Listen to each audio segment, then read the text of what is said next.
As Zig puts it, the only reason that people fail is because after being knocked down and tested and trialed, we stay down. If you have the power to get back up, you have the power to succeed. Now you can change what you are. You can change where you are by changing what goes into your mind. I want to emphasize that because that is an extraordinarily important part of what we go through. Now I want to also tie to that the fact that life is a long series of choices. And if we make enough of the right choices, we will end up with the right results. For example, for 24 years of my adult life, by choice, I weighed well over 200 pounds. Now, the reason I say by choice is simply because I have never accidentally eaten anything.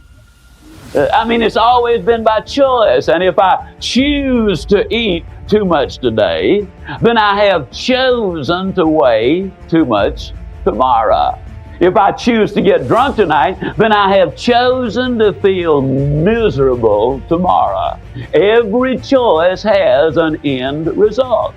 Now you see, we can choose what we put into our mind. And when we choose the right thing to put in our mind, we have chosen the right thinking. We then have chosen the right actions, and the right action produces winners, ladies and gentlemen. The power of choice is more important than one may think. What have you chosen today that will set you forward? What have you chosen today that will set you backwards? Zig explains the importance of understanding that every choice you make, no matter how small, can help make or break your future. You got to put something in before you can get anything out. So many times, the employee goes to the employer and says, give me a raise, then I'll start coming to work on time. Or so many times they will come to him and say, make me the boss.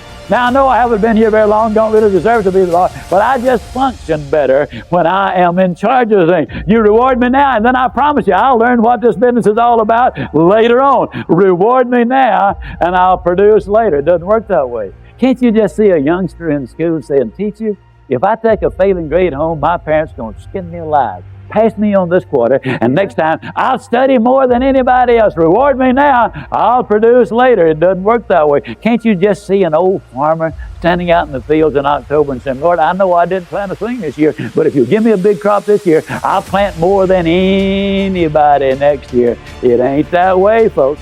Putting the work in is something that is said often, but it stays true. Zig gives the example of having to put the work in before getting the reward of your hard work. If the world worked the opposite way, it may be easier, but it wouldn't be earned. Earn your reward and work hard to get it. We need to always maintain the home court advantage. And what am I talking about, the home court advantage? Well, in athletics, they talk about it all the time. They play all year before the playoffs. We want the home court advantage. Well, in marriage, home court advantage is, what happens at home. What happens at home impacts what happens on the job. What happens on the job impacts what happens at home. That's where that balance comes in.